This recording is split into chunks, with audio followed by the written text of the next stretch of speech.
اعوذ باللہ من الشیطان الرجیم بسم اللہ الرحمن الرحیم۔ ویورز السلام علیکم۔ ویورز میں ہوں آپ کا میزبان سید احمد سمیع اور آپ دیکھ رہے ہیں سید احمد سمیع یوٹیوب چینل راولپنڈی اسلام آباد سے۔ ویورز آج منگل کا دن تھا اور منگل کے دن کے حوالے سے سب سے پہلی بات تو یہ ہے کہ آج ریٹائرڈ جنرل پرویز مشرف صاحب کو آرمی کے قبرستان یہ کالا پل کے قریب واقع ہے تو ادھر سپرد خاک کر دیا گیا۔ قالوا انا للہ و انا الیہ راجعون۔ ان کی نماز جنازہ کے اندر کافی ریٹائرڈ چیف صاحبان کی اور سیاسی شخصیات بھی اس میں موجود تھی، بلکہ میں یہ کہوں گا کہ ایم کیو ایم کی تو پوری قیادت وہاں پہ موجود تھی۔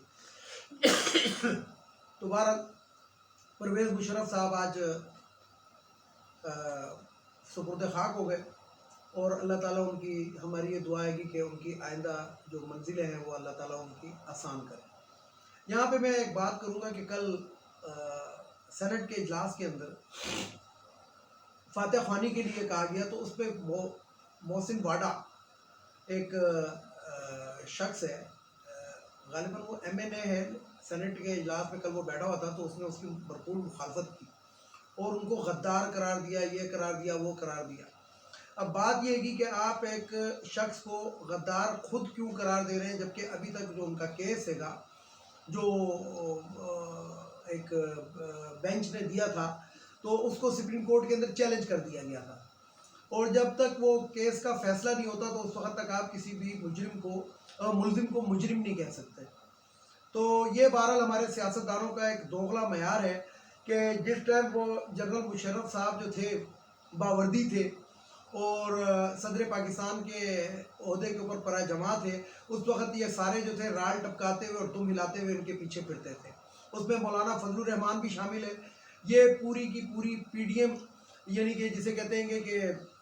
خاص طور پہ نون لیگ، انہوں نے کالی پٹیاں باندھ کر پرویز مشرف سے ہی حلف لیا تھا جب یہ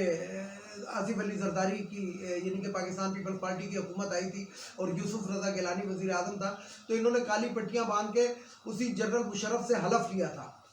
تو بات یہ ہے کہ یہ ہمارے جو سیاستدان ہیں یہ ان کا کتنا بھیانک چہرہ ہے جو اس ٹائم عوام کے سامنے آیا ہے اور لوگوں کے سامنے آیا ہے۔ بات یہ ہے کہ جب کوئی شخص مر جاتا ہے تو یعنی کہ میں یہاں پہ ایک سیدھی سی مثال رسول پاک صلی اللہ علیہ وسلم کی دوں گا کہ ابن الحجم جو ایک شخص تھا جو رسول پاک صلی اللہ علیہ وسلم رسول پاک صلی اللہ علیہ وسلم کو معلوم تھا کہ یہ جو ہے منافق ہے اور اس نے منافقت کی تھی۔ جنگ بدر کے موقع کے اوپر 300 جوانوں کو لے کر وہ علیحدہ ہو گیا تھا، لیکن جب وہ مرا اور مرنے کے بعد جب رسول پاک صلی اللہ علیہ وسلم سے کہا کہ آپ اس کا جنازہ پڑھا دیں تو آپ صلی اللہ علیہ وسلم نے اس کا جنازہ پڑھایا۔ تو آپ اس سے اندازہ لگا لیں کہ مرنے والے کے لیے انسان کو کیا کہنا چاہیے اور اس کے لیے کیا سوچنا چاہیے اور کیا کرنا چاہیے، کیونکہ جو انہوں نے اعمال کیے ہیں جو ان کی نظر میں اچھے تھے وہ انہوں نے کیے ہیں، لیکن جو میں آپ کو یہ بات کروں گا کہ جو پرویز مشرف صاحب کی جو سب سے بڑی غلطی تھی، جو میں غلطان کہوں گا، وہ غلطان یہ تھا ان کا کہ انہوں نے NRO 1 دیا تھا ان لوگوں کو، بے نظیر کو، آصف علی زرداری کو اور اہل شریف کو، جو انہوں نے NRO دیا تھا نا، نیشنل ریکنسیڈریشن کو اس طرح کا لفظ اس کا انہوں نے وہ، کیونکہ میری انگلش اتنی اچھی نہیں ہے تو وہ مشرف صاحب نے باقاعدہ کون سے اسپیچ کر کے کہا تھا کہ میں اس چیز کو ختم کر رہا ہوں اور سیاسی دھارے کے اندر تمام کو دوبارہ لے کر آتا ہوں اور اس کے بعد یہ ملک کی بھاگ دوڑ سنبھال لیں اور ملک کے اندر یعنی کہ جو ملک کے مفاد میں فیصلے ہیں وہ کریں۔ مشرف صاحب وہ دلیر شخص تھے کہ جنہوں نے انڈیا کے اندر بیٹھ کے انڈیا کے صحافیوں کو، ادھر کے جو بھی لوگ تھے ان کو منہ توڑ جواب دیا تھا۔ یاد کریں کہ پاکستان کے اندر ایک ریاض بصرہ نام کا شخص تھا جس کے اوپر FIR انڈیا کے اندر کٹی تھی اور انڈیا نے وہ مطلوب شخص پاکستان سے مانگا، جب مانگا تو اس کے مقابلے میں بلکہ ان کے جواب در جواب کے اندر جنرل پرویز مشرف صاحب نے کہا تھا کہ آپ کا وزیر داخلہ LK اڈوانی قائد اعظم کے قتل کی سازش کر رہا تھا اور اس کے اندر ملوث تھا اور اس کی FIR کھارا در تھانے کے اندر اس دور کے اندر کی لکھی ہوئی ہے، تو لہٰذا آپ ہمیں اڈوانی دے دیں، ہم آپ کو ریاض بصرہ دے دیں گے۔ تو وہ اس لیول اور اس کیٹیگری کا وہ شخص تھا کہ جو نڈر تھا، جس نے پاکستان کے لیے 2 جنگیں لڑیں اور تیسری جنگ اس نے کارگل کی لڑی، اور ایک اور بھی جنگ انہوں نے لڑی ہوئی ہے جس کا تذکرہ ذرا ہمارے لوگ کم ہی کرتے ہیں، یعنی کہ یہ ایک انڈیا اور پاکستان کی ایک جنگ ہوئی تھی، چھوٹی سی جنگ ہوئی تھی لیکن وہ ہوئی تھی۔ تو بہرحال 4 جنگوں کا وہ شخص غازی تھا، اور غازی کا رتبہ بھی آپ کو معلوم ہے کہ غازی کا رتبہ کیا ہوتا ہے۔ خانہ کعبہ کو اس شخص نے یہودیوں کے جو تخریب کار تھے ان سے آزاد کروایا، جو کوئی اور ملک نہیں کر سکا تھا۔ اس وقت یہ میجر تھے، جسٹ میجر، اور انہوں نے وہ آزاد کرا کر دکھایا۔ اور جو ان کی خدمات ہیں پاکستان کے لیے، سب سے بڑی خدمات یہ ہیں کہ پاکستان کے اندر یہ جو میڈیا جس کو آج کل آپ کہتے ہیں سوشل میڈیا اور میڈیا، یہ جتنے چینلز ہیں یہ جنرل پرویز مشرف صاحب نے پاکستان کو دیے۔ پاکستان کے اندر صحافت کی آزادی کا قدم انہوں نے رکھا، اور ان کے دور کے اندر لوگ ان کے خلاف بھی بولتے تھے تو کوئی قدغن نہیں لگائی ہوئی تھی، اور وہ کہتے تھے یہ آزادی اظہار رائے ہے۔ اور اسی طریقے سے میں آپ کو ایک اور بات بتاؤں کہ جو آج کل یہ جو اسمبلی کے اندر جو خواتین بیٹھی ہوئی ہیں 40% جو بک جاتی ہیں، کبھی اس پارٹی میں کبھی اس پارٹی میں، یعنی کہ جسے کہتے ہیں کہ فار سیل اویلیبل ہیں گی، جس کے اندر بڑی نامی گرامی خواتین ہیں، یہ بھی پرویز مشرف صاحب کا ہی کارنامہ تھا کہ انہوں نے 40% قومی اسمبلی، صوبائی اسمبلی اور سینٹ کے اندر ان خواتین کو نشستیں دی تھی، مخصوص نشستیں۔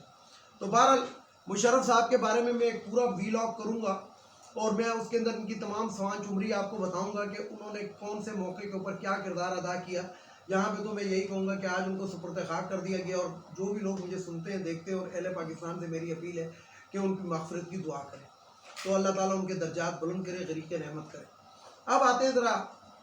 سیاست کی جانب۔ تو سب سے پہلے میں آپ کو بات بتاؤں کہ پاکستان کے اندر 2 مزید سیاسی پارٹیاں انٹر ہو گئی ہیں جو الیکشن کمیشن آف پاکستان کے اندر آج ہی رجسٹرڈ ہوئی۔ ایک تحریک لبیک پاکستان اسلام کے نام سے ہوئی ہے،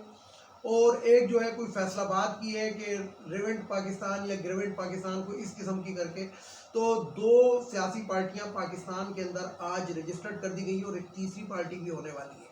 لیکن تیسری پارٹی کی ذرا نوک پلک سواری جا رہی ہے، اور یہ کون بناتا ہے پارٹیاں یہ آپ لوگوں کو معلوم ہی ہے، اس کی ڈیپ کے اندر جانے کی ضرورت نہیں ہے، لیکن جب وہ پارٹی لانچ ہوئے گی تو انشاءاللہ آپ کو اس کا بھی بتائیں گے۔ دوسری طرف شیخ رشید صاحب کی آج ضمانت بعد از گرفتاری تھی، تو وہ جو تھی وہ ریجیکٹ کر دی گئی، اور ان کو اڈیالہ جیل ہی دوبارہ بھیج دیا گیا۔ اب شیخ رشید صاحب جو ہیں اس میں پراسیکیوٹر نے بہت زیادہ مخالفت کی، اور محفوظ فیصلہ کیا تھا، اور 3 بجے سنایا جانا تھا، 3 کے بجائے وہ 4:30 بجے سنایا گیا، اور اب شیخ رشید صاحب کے لیے جو ہوگا وہ ہائی کورٹ اسلام آباد ہائی کورٹ کا دروازہ کھٹکھٹایا جائے گا۔ یہ تو تھی یہ والی بات۔ اب میں آپ کو ایک اور بھی بات بتاؤں، وہ بات یہ ہے کہ یہ جو ہمارے سیاستدان ہیں خاص طور پہ پی ڈی ایم کے بری طرح ایکسپوز ہو چکے ہیں۔ مریم نواز کی جو جلسیاں ہو رہی ہیں، یعنی کہ جس میں لوگ آنے کا نام نہیں دے رہے، یہ ملتان کے اندر جو مریم نواز نے جلسہ کیا تو آج اس کی ویڈیو بھی وائرل ہو گئی۔ اچھا مزے کی بات یہ ہے کہ پہلے یہ ان کی لائیو کوریجیں دکھائی جاتی تھی، لیکن آج کل دکھائی نہیں جا رہی۔ تو جو لائیو کوریج تو انہوں نے دکھائی نہیں، لیکن جو سوشل میڈیا کا آج کل دور ہے اور ہر بندے کے ہاتھ میں موبائل فون ہے گا، تو آج وہ وائرل ہوئی کہ اس کے اندر مریم نواز کے جلسے کے اندر یہ نعرے لگ گئے کہ سارا ٹبر چور ہے۔ اس لیے مریم نواز بڑی سیخ پاؤں ہوئی، اور عصمہ بخاری کو بھی بڑی باتیں سنائیں، اور اس کے بعد وہاں سے کھسک لی۔ تو یہ تو تھی وہ والی بات کہ جو آج کل یہ کر رہے ہیں۔ دوسری طرف ایک جوڑی مشہور ہوئی تھی، جس طرح پاکستان کے اندر کسی دور کے اندر سعید انور اور عامر سہیل کی جوڑی اوپننگ جوڑی مشہور تھی کہ بڑی سے بڑی ٹیم سے ٹکراتے تھے، اور سعید انور جو تھا وہ ایک ہاٹ ہٹر تھا، لیکن جو اس کے مقابلے میں جو عامر سہیل تھے وہ ذرا کول مائنڈڈ تھے، تو عامر سہیل جو تھے وہ سعید انور کو کھلاتے تھے، مطلب وہ پہلی 3 گیندیں جو تھیں ان کے اوپر کوئی سنگل لے لیتے، ڈبل لے لیتے تھے، یا ایک آدھ ڈبل لیتے تھے، یا اسٹاپ کر دیتے، تو آخری 2 گیندیں سعید انور کو فیس کرواتے تھے، اور سعید انور ان 2 گیندوں کے اندر جو تھا ایک آدھ لمبا جڑ دیتا تھا، ایک آدھ چھوٹا جڑ دیتا تھا۔ 194 رن جو انڈیا کے خلاف سعید انور نے بنائے تھے، اس میں عامر سہیل کا کتنا بڑا ہاتھ تھا، کسی وقت وہ ویڈیو نکال کر بے شک آپ لوگ دیکھ لیجیے۔ اب میں آپ کو ایک بات بتاؤں کہ پاکستان میں بھی ایک جوڑی اس ٹائم مشہور ہوئی، وہ کون سی جوڑی ہے؟ وہ 2 گورنروں کی جوڑی ہے، کیونکہ دونوں آپس میں رشتہ دار بھی ہیں، ایک پنجاب کا گورنر بلیغ الرحمان، اور دوسرا صوبہ سرحد کا یہ KPK کا گورنر۔ تو یہ جو جوڑی ہے یہ آج کل ایک گٹھ جوڑ کر رہی ہے، اور پی ڈی ایم کا بیانیہ آگے پھیلا رہی ہے کہ جناب ایک پاکستان میں بہت برے حالات ہیں گے جسے کہتے ہیں سیکورٹی کے، اور سیکورٹی ہزارٹ ہے اور پتہ نہیں ادھر کیا ہو رہا ہے، اس لیے کسی بھی طریقے سے الیکشن ملتوی کر دیے جائیں اور الیکشن جو ہے وہ قومی اسمبلی اور صوبائی اسمبلی کے ایک دن ہوں گے۔ اب میں آپ کو بتاؤں بہت بڑا بم پھوٹنے والا ہے، اور وہ بم کیا پھوٹے گا یہ بھی میں آپ کو بتاؤں گا، لیکن اس کے لیے ذرا اگلی ویڈیو کا انتظار کیجیے گا، ویڈیو طویل ہو جائے گی۔ لیکن بہرحال یہ جوڑی جو ہے یہ اس ٹائم، اور اس کے اندر جو انہوں نے خواجہ سرا سعد رفیق ہے اس کو ذرا سا آگے کر دیا، اور آج اس نے بیان دیا کہ قومی اسمبلی اور صوبائی اسمبلی کے جو الیکشن ہے وہ ایک ہی دن ہوں گے، اور پہلے بھی الیکشن ڈیلے ہوتے رہے تو یہ کوئی وہ نہیں ہے، یعنی کہ یہ الیکشن کو ذرا سا کھینچنا چاہتے ہیں۔ لیکن جو میں امپورٹنٹ بات آپ کو بتانا چاہتا ہوں اور بہت ضروری بات ہے وہ یہ ہے کہ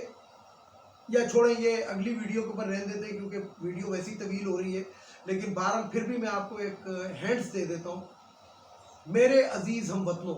تقریر تیار ہو چکی ہے، ویڈیو کو لائک کریں، شیئر کریں، سبسکرائب کریں، بیل آئیکن کے بٹن کو ضرور دبائیں تاکہ میری نیکسٹ ویڈیو آپ کو مل سکے۔ تمام دیکھنے والے سننے والوں کو اللہ حافظ، پاکستان زندہ باد۔